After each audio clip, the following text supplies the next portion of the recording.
All right, here's what I want to do to start today. I want you to grab a pen and paper, open up the Notes app on your phone, or find a marker and write on your kid's forehead, whichever is easiest. We're gonna play a little word association game. So I'm gonna say a word, and I want you to write down the first thought that comes to your mind. Are you ready? So we'll start with an easy one. What is the first thing that you think of when you hear the word Frederick? Write down whatever comes to mind. All right, let's keep going. Let's do another word. What's the first thing that you think of when you hear the word animal? Again, I'm gonna give you a few seconds. All right, next word, summer. Family. Restaurant. Netflix.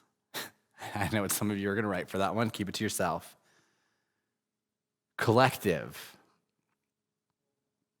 All right, and the last word, Christians. A few years ago, a church planter that I knew was getting ready to start to plant a church in California. And for context, California is a lot like Maryland when it comes to that the majority of people don't go to church. Now, Maryland is more de-churched in that people who kind of grew up going to church, or maybe it was a priority at one point in time, but they've walked away at some point in their life.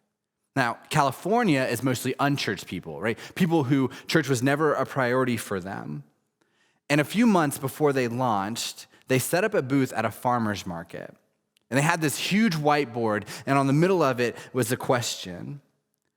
What do you think of when you hear the word Christians? And anybody who walked by could write down an answer. And of course, there were the typical answers: God, Jesus, worship, holy, church.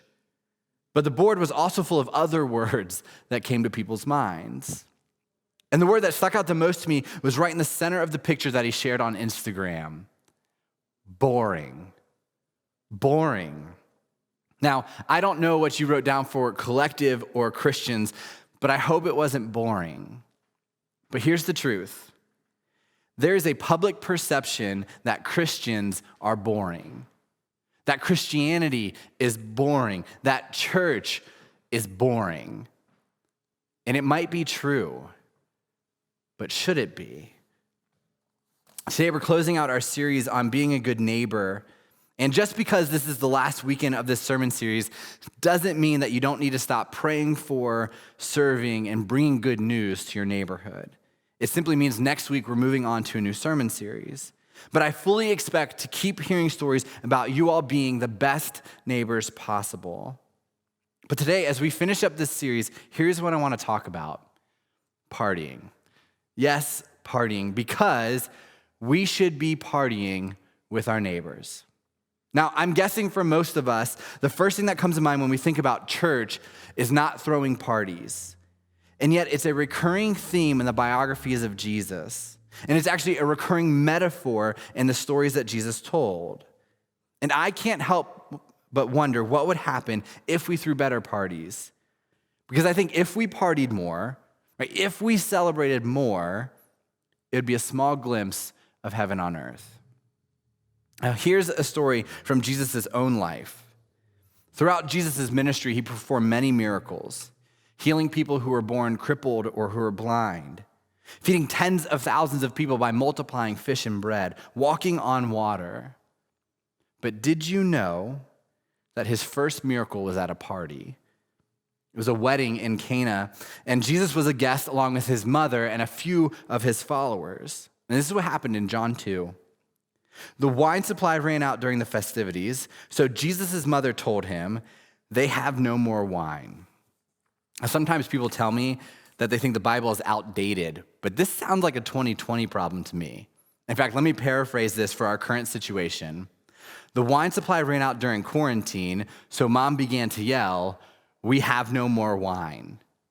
Does this sound like any of your houses, teachers, parents who are working from home while helping their kids with distance learning? Skipping ahead a few verses. Standing nearby were 6 stone water jars used for Jewish ceremonial washing. Each could hold 20 to 30 gallons. Now, conservatively, that's 600 bottles of wine. And for those of you who don't drink wine, that's a lot of wine. And even if you drink the cheap stuff, today that would be thousands of dollars. Jesus told the servants, "Fill the jars with water. When the jars have had their fill," he said, "now dip some out and take it to the master of ceremonies." So the servants followed his instructions. So in an instant, Jesus turns water into wine, and he tells the servants to pour a glass and bring it to the MC to try first. When the master of ceremonies tasted the water that was now wine, not knowing where it had come from, though of course the servants knew, he called the bridegroom over. And I've always wanted to know what the look on Jesus' face was when this happened. Right? Did he have a smirk because he knew that the wine was good? Was he excited because he was about to surprise the groom with an incredible wedding gift and actually save the day? I just can't imagine Jesus any other way than joyful at this wedding performing this miracle. And so the MC tries the wine, and this is what he said in John 2, verse 10. "A host always serves the best wine first," he said. "Then when everyone has had a lot to drink, he brings out the less expensive wine. But you have kept the best until now." Translation, this is good wine. Also, I love how even 2,000 years ago, the cheap stuff came out later in the night when everyone had already been drinking, right? You do the same thing. Local beer at dinner, Coors Light for dessert. The story continues. This miraculous sign at Cana in Galilee was the first time Jesus revealed his glory, and his disciples believed in him. Right? This is Jesus' first miracle. The first time that Jesus showed his power publicly. The first time his followers got proof that he was the Son of God and not just a good teacher. The first time he performed a miracle was to make sure a wedding party didn't stop. In fact, he didn't just make sure that it didn't stop, he made the party better. For years, this has kind of been a controversial story about Jesus. In fact, some Christians will argue that the wine was non-alcoholic because they can't live with the idea that Jesus would do anything involving wine. But to me, the biggest issue with this story isn't that Jesus seems to be okay with people drinking alcohol. My biggest issue with this story is that he didn't turn water into something that tastes better than wine, because wine is gross. You heard me right. Red wine tastes like lukewarm Kool-Aid without sugar. White wine tastes like it wants to be a mixed drink, but can't figure out how. And listen, I know a lot of you disagree. In fact, if we were in person right now, I know that some of you would be booing me and shouting out your opinions about wine. But guess what? We're online. And I watch our Sunday services on my TV, and it removes the chat, so I can't even see what you all are typing right now. It's one of the few perks about being online is I can say whatever I want, and the only thing that you can do is yell at your computer. Jesus should have turned water into whiskey or a Moscow Mule or an old-fashioned, something better than wine. But in all seriousness, there are so many things that we can learn from this story. It's a glimpse into Jesus' relationship with his mother. Many scholars believe that Mary's concern about the wine wasn't as an attendee of the wedding, but someone who is actually assisting in the wedding. And so they actually believe that Jesus performed this miracle to save his mother embarrassment. We learn that not every miracle that Jesus performed was so that crowds of people would flock to him, because only a handful of people actually knew what he did that day. But the thing I want to point out is Jesus didn't stop the party, but made it better. The problem is that this isn't the view that many people have of Christians, let alone Jesus. Right? I think most people would assume that Jesus would have responded like this. "There's alcohol at the party. I'm not sure you should be drinking wine. I can't fraternize with people like you. I have to leave. Wine is the devil's water." And listen, I know that this story doesn't even share with us whether or not Jesus drank the wine. And this message is not me or Jesus saying that you have to drink to have fun. We know that's not true. And we know the Bible also teaches that we shouldn't get drunk. We actually talked about this in a series in 2019 called Guardrails. But the main point is this. Jesus didn't stop the party. He made it better. And we can do the same thing. It all just depends on our attitude. And the best example of this comes from one of my favorite stories in the Bible. That's a parable told by Jesus. Like I said earlier, parties were a part of Jesus' life, but they were also a part of the stories that he told. And this is one of those stories. It's called the parable of the prodigal son. Now, a prodigal is someone who is reckless or wastefully extravagant, and that's exactly what the main character is. In a moment of selfishness, the prodigal son asks his dad for his inheritance and takes his money and leaves.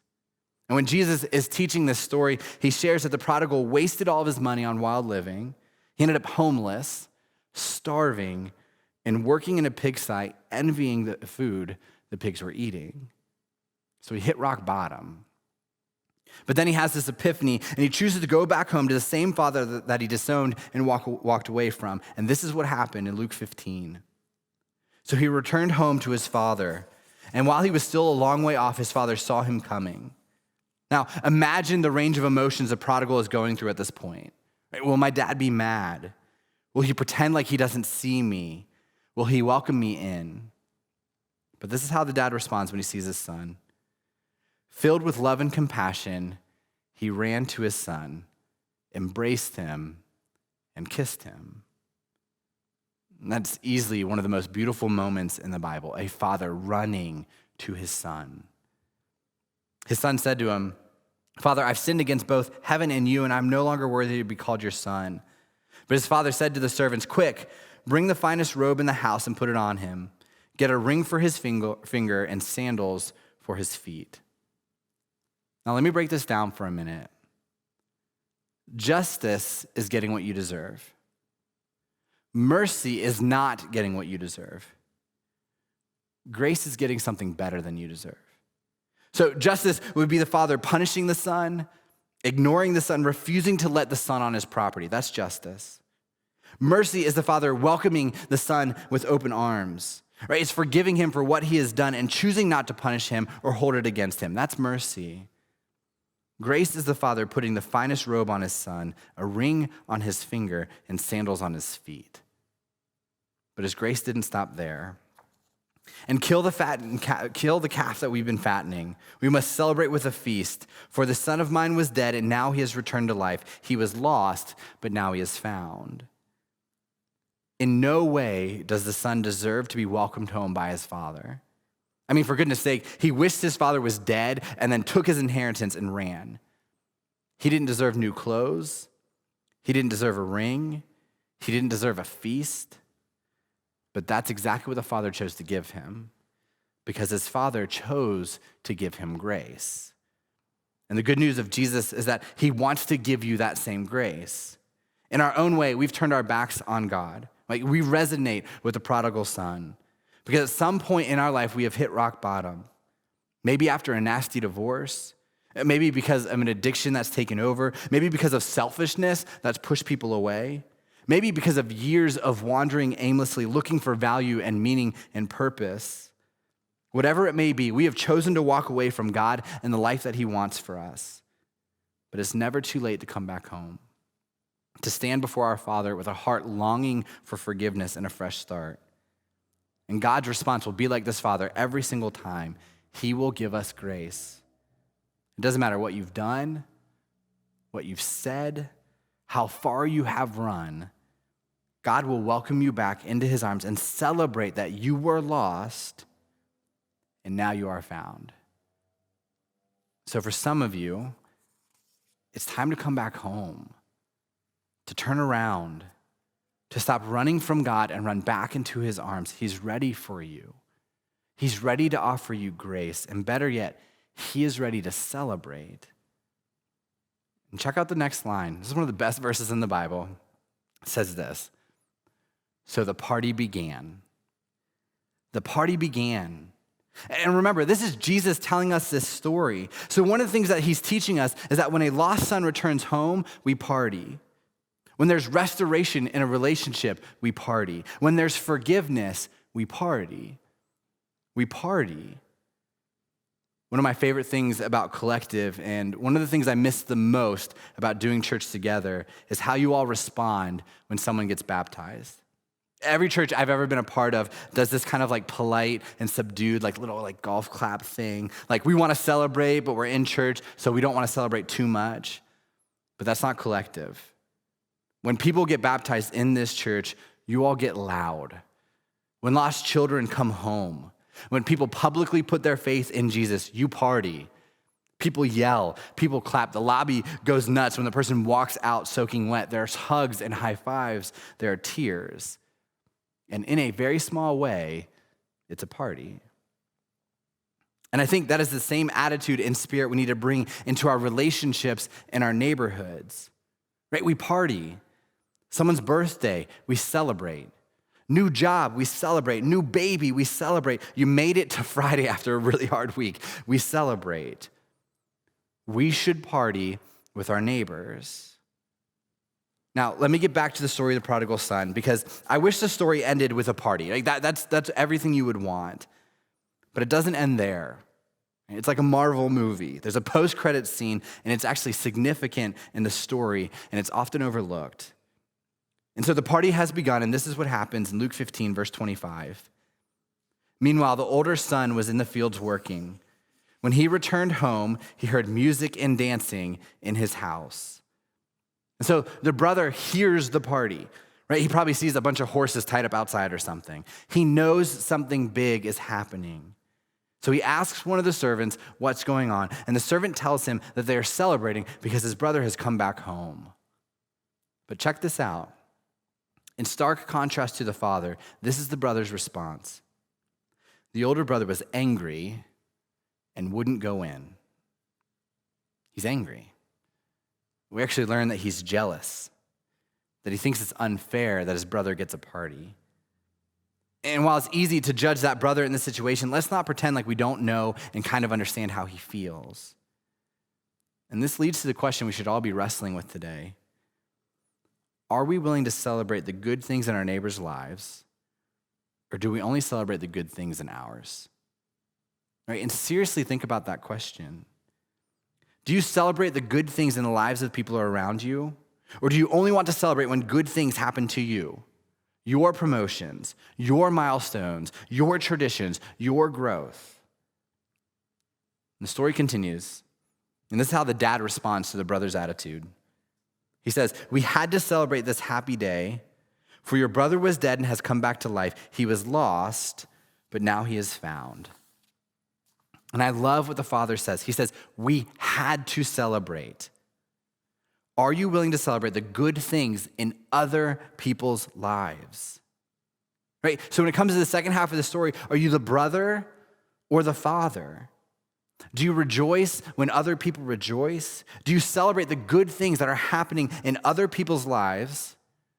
Or do you sit outside too angry to join in? And going back to what we talked about earlier, the whole reason we're talking about this topic today is that most people look at Christians as the brother who refuses to walk inside, instead of as the father who throws the party. But the reason why Jesus told this story was so that people who follow Jesus would be more like the father and less like the brother. The brother in this story should be the least relatable person.